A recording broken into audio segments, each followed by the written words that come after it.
Bonjour et bienvenue dans Top Catch. Changement de format puisque je vais avoir beaucoup de travaux à venir, donc du coup on va passer en mode sans visage avec juste des images pour des raisons de pratique parce que je ne sais pas où je vais pouvoir tourner. Par contre normalement j'aurai un lieu de tournage très cool pour les dernières vidéos de l'année. Donc toujours le meilleur de NXT, WWE, NXT, All Elite Wrestling et New Japan. Et on commence tout de suite avec l'une oubliée. Oui, car dans les oubliés, nous avons juste une femme. Et il s'agira de Ember Moon, qui finit 12ème, donc c'est pas ridicule pour une fois, ça change. Elle aura affronté Dakota Kai dans un match qui a fini en ODQ, je crois, qui était pas ouf, et un très moyen match face à Raquel Gonzalez. Vraiment un petit mois, fini 12ème, de toute façon c'est pas un mois glorieux globalement. Mais voilà, maintenant on va attaquer le top 10, alors petit changement, puisqu'on va faire un petit point à la mi-année. Donc là la vidéo va aller jusqu'à la 4ème place, le top 3 dans la partie 2, avec les podiums féminins, tag et le top 10 du top de l'année. Pardon, excusez-moi, hop, on va y aller.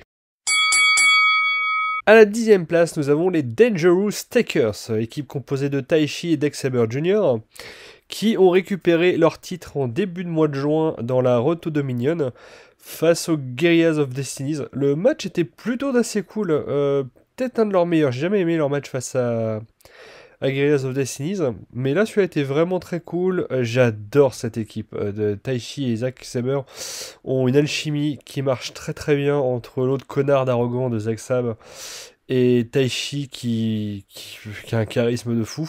Pourtant je l'aimais pas, hein. C'est vraiment quelqu'un que j'ai apprécié depuis comme Yoshihashi, depuis son retour post-Covid au mois de juin l'année dernière. Ils ont pris une autre envergure, c'est vraiment très cool. Et ils ont gratté quelques points supplémentaires quand ils ont affronté les Ingobernables à Dominion, qui teasait le futur programme où ils allaient affronter Naito et Sanada. Bah, à l'heure où je tourne aujourd'hui, le match a eu lieu. Je ne l'ai pas encore vu, mais ils ont affronté Sanada et Naito, qui va être très cool, je pense. Donc une équipe que je suis très très content de voir à cette place-là, qui le mérite, et qui a fait un petit mois. De toute façon, beaucoup du top 10 n'ont fait que 2 matchs, mais souvent pour les titres du coup.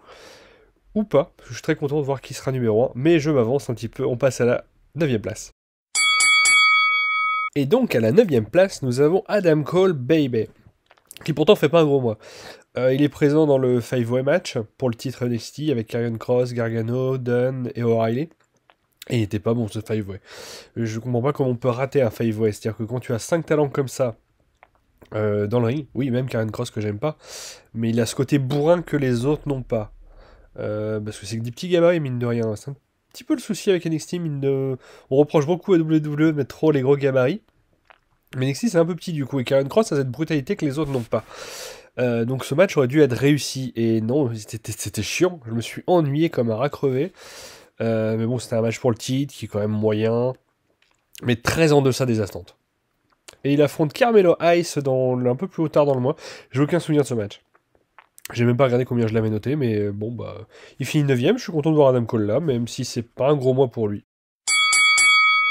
À la 8ème place, l'un de mes chouchous chez All Elite Wrestling, l'un de mes catcheurs préférés, et de ma fille aussi, qui va percer dans les années à venir. Il n'a que 24 ans, je parle de Jungle Boy. Putain, mais oui, vous avez la photo.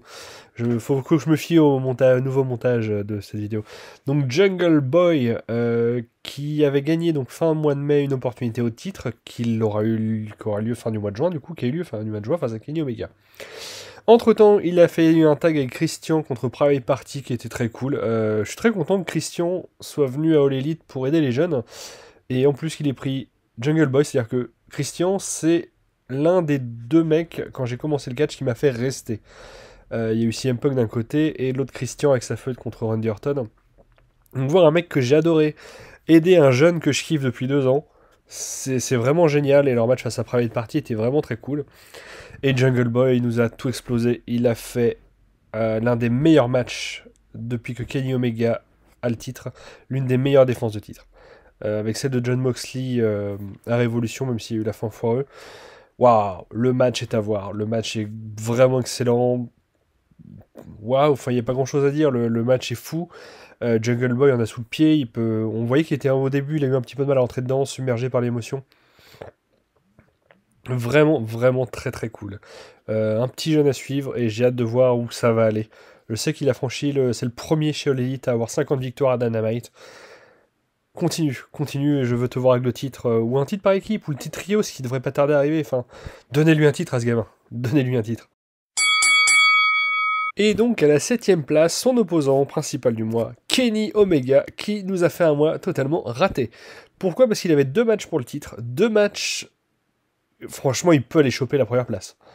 2 matchs pour le titre, dans un mois où il n'y a pas trop de pression comme ça, où même le PPV de NXT a été raté, donc on n'a pas eu d'excellentes notes. Kenny doit être premier ou dans les 3 premiers.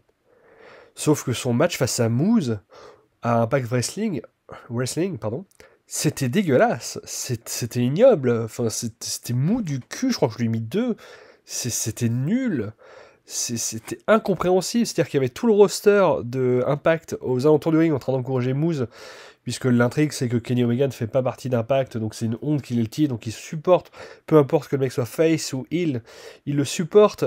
Et quand les Young Bucks arrivent pour fracasser Moose en intervention pendant que l'arbitre est KO, il n'y a aucun des mecs du roster qui ne bouge. C'est totalement con. Là, ça m'aurait fait rehausser la note. Pourquoi? Parce que là, ça aurait raconté quelque chose. Là, le match était chiant et en plus, l'histoire est incohérente. C'était nul et il finit 7ème parce que c'est 2 matchs pour le titre. Enfin bref, je suis vraiment en colère. Mais non.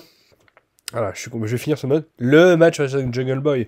Voilà, Kenny Omega prouve qu'il est Kenny Omega. Je sais qu'il est blindé de blessures en ce moment. Donc c'est très très cool de le voir faire un match comme ça. Il est en train de se soigner. Je pense que d'ailleurs, il y a 2 mois de la fin de son règne. Ils ont engrangé l'arc face à Adam Page et là, ça va être trop bien. J'espère qu'il ne perdra pas ses autres titres d'ailleurs entre-temps, Impact ou AAA, parce que je trouve que ça diminuerait, pour moi sur les 3 titres, c'est All Elite qui a le plus de prestige. Donc s'il perd l'un des 2 autres titres avant, faut que ce soit la perte de All Elite qui entraîne la chute des autres titres. Mais j'ai très hâte de voir son match pour la AAA d'ailleurs face à Andrade au mois d'août. Enfin bref, là on est à près de 2 minutes, on va peut-être passer au 6ème. Et donc à la 6ème place, nous avons le clan Chaos de la New Japan, représenté par Tomohiro Ishii, Yoshihashi et Hiroki Goto pour le titre Never Six Man. 2 défenses de titre dans le mois, la première face aux Zingo Bernables, la seconde face au Bullet Club. Et entre les deux, il y a eu un match à Dominion face au Bullet Club où il y avait Toru Yano avec eux en plus. Et bizarrement, même si le match contre les Zingo Bernables était plutôt sympathique, c'est le match contre le Bullet Club que j'ai préféré. Et pourtant, une équipe composée de Dick Togo, Evil et Yujiro Takahashi, ça fait pas rêver, mais le match était hyper plaisant, ça jouait pas mal sur l'humour, beaucoup d'interventions, bien amené, pas forcé. Non, vraiment un chouette match. Bah voilà, c'est tout, on va pas s'attarder plus là-dessus, on va passer au 5ème. Et à la 5ème place, donc Kyle O'Reilly, comme vous le voyez à l'écran, faut vraiment que je m'y fasse à ça. Donc dans ce top 5, de toute façon, il y aura 2 mecs que j'aime pas trop, comme O'Reilly en solo et un deuxième, celui que vous verrez à la 2ème place. Mais on peut pas leur enlever leur talent. Ça, j'ai beau pas aimer leur style de catch, on peut pas leur enlever leur talent. Surtout que O'Reilly commence le mois dans un triple menace pour être challenger au titre NXT, qui va amener une ODQ face à Gargano et Pete Dunne, qui était totalement ouf. J'ai adoré ce match. Quand je vois ce match-là en triple menace et la foirade au 5-way derrière, avec Cross et Cole en plus, c'est pas possible. C'est vraiment pas possible, ce que je disais plus tôt dans la vidéo. On peut pas rater ça. Et derrière, il a un match face à Kushida qui est moyen. Et je trouve ça un peu dommage d'avoir fait perdre Kushida d'ailleurs. Merde, c'est un champion quoi.